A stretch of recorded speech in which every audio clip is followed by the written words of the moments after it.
பல ஆண்டுகள் கனவு ஒரே நிமிடத்துல சிதைந்து போன சோகம். ஆசையா மெக்கா மெதினாவுக்கு புனித பயணம் மேற்கொண்ட தாயும் மகனும் சாலை விபத்துல உயிரிழந்திருக்கிறது பெரும் துயரத்தை ஏற்படுத்தியிருக்கு. உயிரிழந்தவருடைய மனைவிக்கு தீவிர சிகிச்சை அளிக்கப்பட்டு வருது. ஹஜ்ஜுக்கு புனித பயணம் மேற்கொள்ளணும்னு பல ஆண்டுகளா காத்திருந்த குடும்பத்துக்கு நேர்ந்த அதிர்ச்சி சம்பவம்.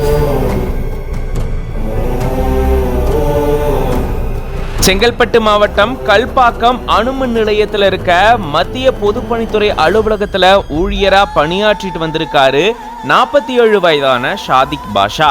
தன்னுடைய குடும்பத்தாரோட புதுப்பட்டினம் பகுதியில வசிச்சுட்டு வந்திருக்காரு. தன்னுடைய தாயார் இர்ஷாத் பேகம், மனைவி ஹஷ்ரா சாகானாஸ் மற்றும் தன்னுடைய குழந்தையோட புதுப்பட்டினம் அனல்மின் ஊழியர் குடியிருப்பு பகுதியில பல ஆண்டுகளா வசிச்சுட்டு வந்திருக்காரு. ஹஜ்ஜுக்கு எப்படியாச்சும் புனித பயணம் மேற்கொள்ளணும் அப்படின்றது இவரோட பல ஆண்டுகள் கனவாகவே இருந்திருக்கு. அந்த கனவும் கைகூடும் நேரமும் வந்திருக்கு. அதன்படி இவங்க ஹஜ் பயணம் மேற்கொள்றதுக்கான வாய்ப்பு கிடைச்சதை தொடர்ந்து தன்னுடைய குடும்பத்தாரோட சேர்ந்து சென்னையிலிருந்து சவுதி அரேபியாவுக்கு போயிருந்திருக்காங்க.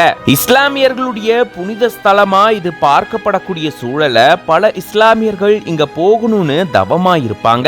அந்த வகையில தான் சாதிக் பாஷாவும் தன்னுடைய குடும்பத்தாரோட போயிருந்திருக்காரு. மெக்காவுக்கு போயிட்டு அங்கிருந்து பேருந்து மூலமா அவங்க மெதினாவுக்கு போயிட்டு இருக்கும் போதுதான் எதிர்பாராத விதமா பேருந்து கவிழ்ந்து விபத்துக்குள்ளானதா சொல்லப்படுது. இந்த விபத்துல சாதிக் பாஷானுடைய தாயார் இர்ஷாத் பேகம் சம்பவ இடத்திலேயே உயிரிழந்துட்டாங்க. மேலும் சிகிச்சைக்காக சேர்க்கப்பட்டிருந்த சாதிக் பாஷாவும் கோமா நிலைக்கு போயிட்டு சிகிச்சை பலனில்லாம உயிரிழந்ததா சொல்லப்படுது. சாதிக் பாஷானுடைய மனைவி ஹஷ்ரா சாகானாஸ் தீவிர சிகிச்சை பிரிவுல சிகிச்சை எடுத்துட்டு வராங்க.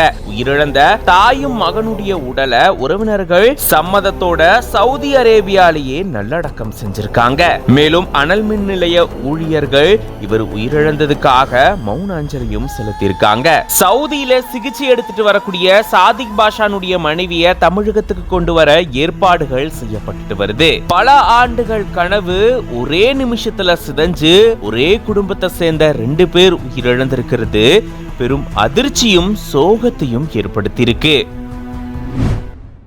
1/2 இன்ச் உயிரினம் யானையை விட அதிக சத்தத்தை எழுப்புதுன்னு சொன்னா எப்படி இருக்கும்? கேட்கவே ஆச்சரியமா இருக்குல்ல. அப்படி ஒரு அரிய வகை உயிரினம் கண்டுபிடிக்கப்பட்டிருக்கு. உடலுக்குள்ள இருக்கக்கூடிய உறுப்புகள் எல்லாமே தெரியற மாதிரி கண்ணாடி போன்ற அமைப்பை வச்சிருக்கு இந்த உயிரினம். 1/2 இன்ச் அளவுல தான் இது இருக்கா. அதுதான் அரிய வகை மீன் சொல்லப்படுது. வாங்க இத பத்தி விரிவா இந்த வீடியோல பார்க்கலாம். இந்த உலகத்துல இருக்கக்கூடிய ஒவ்வொரு உயிரினமுமே ஆச்சரியத்தை ஏற்படுத்தக்கூடிய ஒண்ணுதான். அப்படி விதவிதமா அரிய வகை உயிரினங்கள் அப்பப்போ ட்ரெண்ட் ஆயிட்டு வரும். அந்த வகையில தான் இப்போ ஒரு மீன் பாத்தீங்கன்னா ட்ரெண்ட் ஆயிட்டு வருது. அதோடைய பெயர் டேனியோனெல்லா செரிபரம் அப்படின்றது. கண்ணாடி மாதிரியான அமைப்பை இந்த மீன் கொண்டிருக்கு. இதனுடைய மொத்த நீளமே ஒரு 1/2 இன்ச் தான் இருக்கும் அப்படின்னு சொல்றாங்க. இதனுடைய உடல் உறுப்புகள், அதாவது உடலுக்குள்ள இருக்கக்கூடிய உறுப்புகள் எல்லாமே வெளியில தெரிகிற அளவுக்கு கண்ணாடி மாதிரி தான் இது இருக்கு. அது மட்டும் இல்லாம இதுல இருந்து வரக்கூடிய சத்தம் யானை பிளிரும் போது வரும் தெரியுமா சத்தம், அதை விட அதிகமா இருக்குமா. கேட்கும் போதே ஆச்சரியமா இருக்குல்ல.